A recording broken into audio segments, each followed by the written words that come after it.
कर्पूरगौरं करुणावतारं संसारसारम्। ओम शिवा, जय माता दी। पुनः स्वागत है आप सभी का हमारे बहुत प्यारे से वृषभ राशि के जातक और वृषभ लगन के जातक।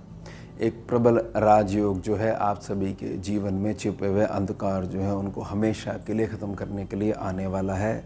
16 जुलाई से सूर्य और बुध एक साथ हो जाएंगे कर्क राशि के ऊपर और 17 अगस्त तक इसका असर देखने को मिलेगा।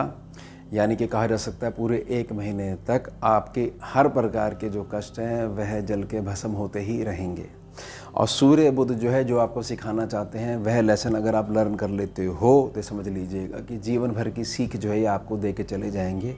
फिर गोचरीय अवस्था में कभी भी विषम प्रभाव आपके ऊपर नहीं पड़ेगा। सूर्य और बुध का जो ये कॉम्बिनेशन है 16 जुलाई से लेकर 17 अगस्त तक ये लागू हो जाएगा।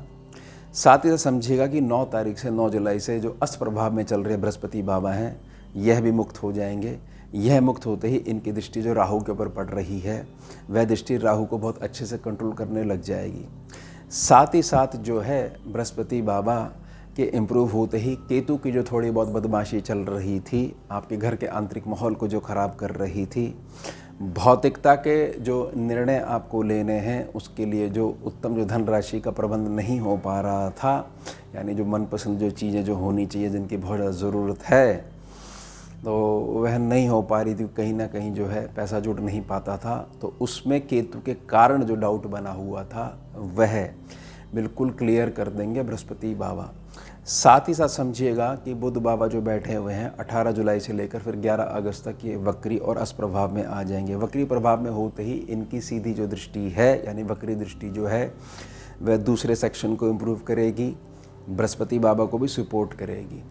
राहु के ऊपर भी ध्यान रखिएगा कि राहु भी आपके भाग्य स्थान को, क्योंकि अब दृष्टि पड़ने लग गई है बृहस्पति बाबा की, उदय वाली दृष्टि पड़ने लग गई है, तो आपके भाग्य स्थान को भी सपोर्ट करेगा। यानी कि अचानक जो है आपके जो भी काम जो है अभी तक सेटल नहीं हो पा रहे थे, वित्तीय मदद जो अभी तक नहीं आ पा रही थी, आपका ही पैसा आप तक ही पहुंचने में बहुत ज़्यादा आपसे संघर्ष करवा रहा था, वह सारी चीज़ें जो हैं रिलीज़ होने वाली हैं। बुध आदित्य योग जो है वह कर्क राशि पे बन रहा है, यह आपके तीसरे यानी मेहनत वाले सेक्शन में आती है। तो अब जो है आपको यह थोड़े से आपके पैर चलवाएंगे ही चलवाएंगे, लेकिन इसको आप संघर्ष मत काउंट करिएगा, इसको सिर्फ यह काउंट करिएगा कि मेरी जो उपलब्धि है ये घर बैठे नहीं हो सकती है। लोगों को क्या पता कि हमारे बीच में एक ऐसा टैलेंटेड जो है इंसान बैठा हुआ है। जब तक मैं बाहर नहीं निकलूँगा, मैं निजी संपर्क नहीं बढ़ाऊँगा, तब तक जो है मेरे भाग्य का उदय नहीं होने वाला है। केवल इसी आधार पर जो है आपने जो है इस चीज़ को ग्रहण करना है। और बुध आदित्य जो राजयोग है यह आपकी छिपी हुई दिमागी कैलकुलेशंस जो हैं, जो सॉल्यूशन आपके भीतर ही छुपे हुए हैं, इनको बाहर निकलना शुरू कर देता है। यानी हर प्रकार से जो आपकी अड़चनें हैं उसको ये कॉम्बिनेशन ख़त्म करना शुरू कर देता है। अब मेरी निजी एक प्रार्थना रहेगी, क्योंकि बृहस्पति बाबा आपके सेकंड सेक्शन में बैठे हुए हैं, यह सेक्शन जो है आपकी वाणी को भी रिप्रेजेंट करता है। आपकी वाणी के ऊपर जितना अधिक साधे हुए शब्द जो है वह निकलेंगे उतना अधिक बुध को भी ताकत मिलेगी और बृहस्पति बाबा को भी ताकत मिलेगी। बुध को अगर ताकत मिलती है तो वह बृहस्पति बाबा को सपोर्ट करेंगे ही करेंगे। साथ ही साथ समझिएगा कि सूर्य क्योंकि तीसरे सेक्शन में अब आ जाएंगे और वहाँ पर पहले से ही कर्क राशि है, ये ध्यान रखिएगा। ट्रैवल करते समय आपको यह बात ध्यान रखनी है, या जहाँ भी संपर्क के लिए आपके नए संबंध जहाँ बनने हैं वहाँ पर आपको अपना कार्य निकलवाना आना चाहिए, ना कि यह कि नहीं हम सही हैं और आप गलत हैं और हम आपको आपकी गलती बता रहे हैं। किसी भी रूप में अब आपने ऐसी स्थिति नहीं करनी है जिससे कि सामने वाला व्यक्ति वह अपना काम निकलवा के आगे बढ़ जाता है और आप इसी बात में रह जाते हो कि भाई मैंने गलती क्या करी, मैंने तो सत्य का साथ ही दिया।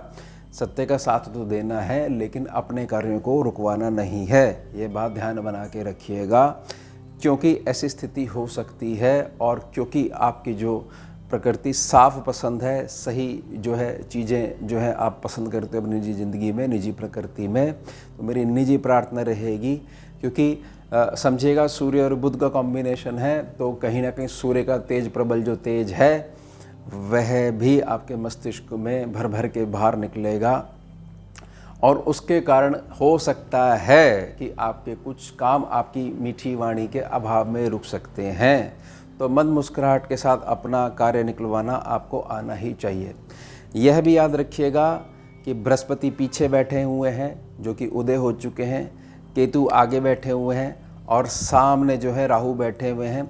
राहु की दृष्टि भी बृहस्पति बाबा के ऊपर है और बृहस्पति बाबा जो हैं बहुत अच्छे से सपोर्ट करेंगे सूर्य और बुध का, कि उनकी पीछे जो है बैग संभाल के रखेंगे।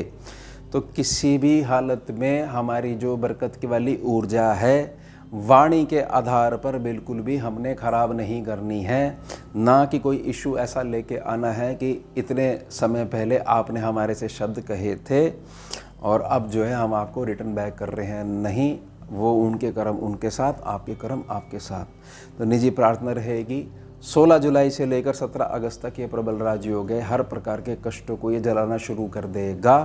केवल और केवल वाणी की उत्तमता और निजी आधार पर कि मेरे ही सॉल्यूशंस जो हैं मेरे को ही निकालने हैं, मैं ही मेरे काम आ सकता हूँ, ना कि यह कि मेरी डिपेंडेंसी अभी वैसी ही की वैसी बनी हुई है और मैं शिकायत करता जा रहा हूँ कि किसी भी प्रकार के भाईचारे वाली स्थिति मेरे निजी जीवन में कभी हो ही नहीं रही है। मैं तो खड़ा हो जाता हूँ, मेरे लिए कोई खड़ा नहीं होता है।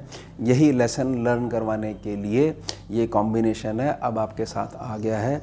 तो प्रबल राजयोग है, बिल्कुल भी आपने बृहस्पति को, क्योंकि नींव इसमें बृहस्पति है, बृहस्पति 9 तारीख से ही आपको सपोर्ट करने लग जाएंगे। तो थोड़ा सा आपको आपकी न्याय वाली प्रकृति है उसको वाणी में सम्मिलित नहीं होने देना है। थोड़ा सा छोड़कर देखेंगे तो आपको समझ में आएगा कि प्रकृति तो आपको अब आगे बढ़ाना चाह रही है और आप छोटे छोटे इश्यूज़ को पीछे से उठा के वर्तमान में लेके आना आपने अभी भी जो है नहीं छोड़ा है। तो ये हो गया हमारा उत्तम विषय। मिलते हैं आपसे अगले भाग में नए विषय के साथ। जुड़िए और जोड़िए। ओम शिवा, जय माता। भुजगेन्द्रहारम् कर्पूरगौरं करुणावतारं